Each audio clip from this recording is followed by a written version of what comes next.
What's happening, everybody? The Bearded Prepper coming back. Today I wanted to highlight something that's important this time of year. You know, we're just hitting the heat of summer.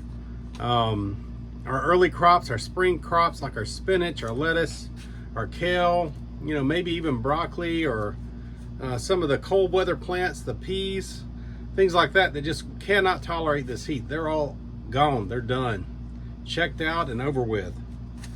But you know, as we go through changes in our seasons, if you're being prepared, this should trigger in your mind the fact that you need to prepare for next year. All right, this year's early growing season's over. What are we gonna do? You know, I mean, I've already started. Got my spinach started for next year. That's just off of one plant right there. One spinach plant that I let go to seed gave me that many. That's probably enough to feed me and my family spinach next spring just off of one plant. But I'll collect more. I'll collect extra because you never know. Some seed may not be good. You may lose some seed. It may get damaged or, you know, whatever the case may be. You may even have rodents break into your seeds cache and start eating some of them. So as the seasons change, you need to be prepper minded, thinking, okay, what do I do to prepare for next year? This growing cycle is over, or this harvest cycle is over. What do you do now? For example, this is not even just limited to gardens. I mean, if you're going to depend on game as your primary meat source or a significant meat source, you need to be thinking about that game and doing your part to take care of that and ensure it's going to be there next year too. You know, I showed you a recent video of some of the critters, mostly deer, taken from my garden. You know, my aging spring garden that I just kind of started letting go and was just eating off of the kale and stuff like that was left. You know, that's a sign that they're getting hungry. So we started a nice little green food plot, or rather I should say my oldest son did. I'm not going to take credit for it. All I did was try to raise him up right. He realized I not only need to make sure the deer have enough to eat, I need to make sure the deer know that they have enough to eat where I want them to be, so that when the next hunting season rolls around, you know, they're well nourished and they're accustomed to coming to where we want to be during that time of the year to harvest our own clean, fresh meat. But anyway, enough of the whitetail dreams bouncing around in my head.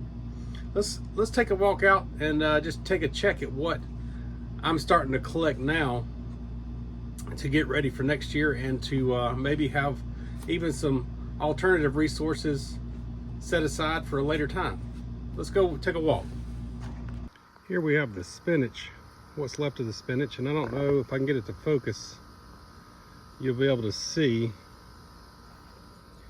there is little clusters of seeds there, all up and down that stalk. Let's just bring it in and see if it'll focus. There you go. All up and down this stalk are little clusters of seeds that I'm going to break off and collect. Lettuce is much the same way, except with the lettuce, the seeds are very tiny. My lettuce is already gone. And my recommendation on that is to put the seed stalk, the head of the lettuce after it's flowered and the seeds have formed, into a bag and just shake it. They're so tiny it's hard to collect them. But this is my kale. You know, it's starting to get nice and dry. These aren't quite ready yet, but when they're ready to start cracking like that, I want to take them somewhere and crack them. If you look there, come on now, focus little camera. All those little seeds just popped out of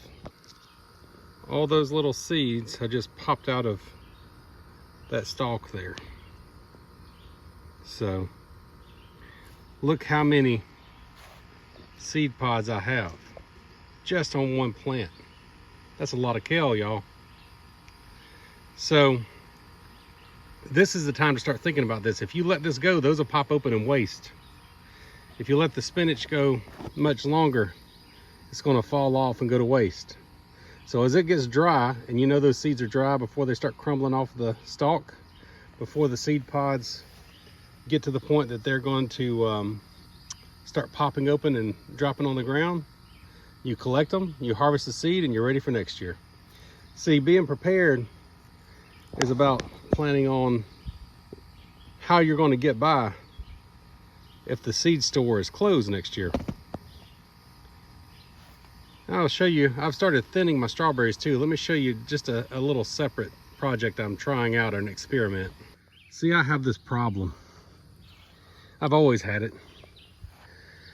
You know, it's like when you start your little seedlings, your little tomato plants and such in the spring, you start all these little starter packs of seed into plants. So you'll make sure you have enough survive to do your garden, but then what do you do with the leftovers? Some people have no problem just tossing them off in the edge of the woods or in the trash, but I just can't hardly stand it. When those little plants fight and toil and sprout out of that seed and come to life, I just can't throw them away.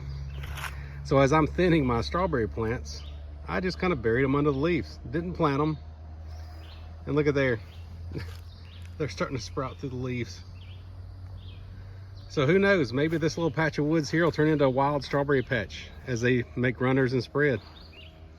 But you know, if something happens to my main strawberry patch, maybe this backup patch will survive, or maybe they'll spread so prolifically that I'll have strawberries everywhere and enough for me and the critters to steal.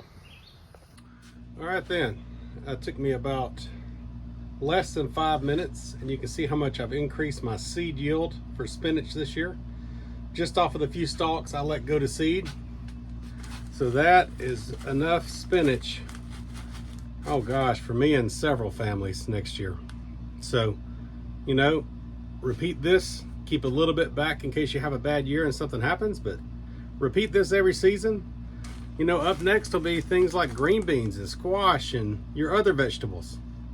Making sure that you try to keep heirloom seeds so that they do the best, and you'll be prepared.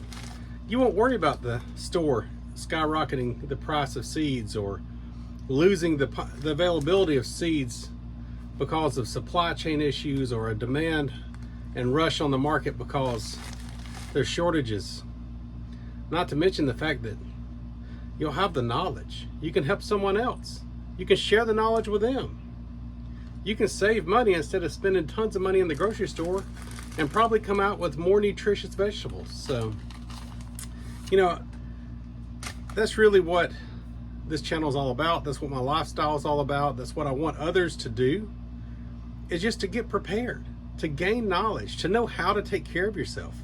Because if you end up in a bad situation, whether it be a terrible economic collapse or just a terrible situation in your life that really sets you back, you'll have the wisdom, you'll have the knowledge, you'll know how to survive. But hey, look, I've got to get out because I found a few more dry kale pods than I thought. I'm going to harvest those seeds this evening before, you know, they pop open or I lose the seeds. And every day now, I'm going to be keeping an eye on those and gathering those seeds as the pods are ready. Matter of fact, I may even just cut that plant off gently this week and bring it in and hang it up over a sheet or something. So if they do pop open, I'll capture those seeds. But most importantly, I encourage you guys, know the wisdom of your Lord and Savior. Be prepared. God bless. I'm the Bearded Prepper, signing off.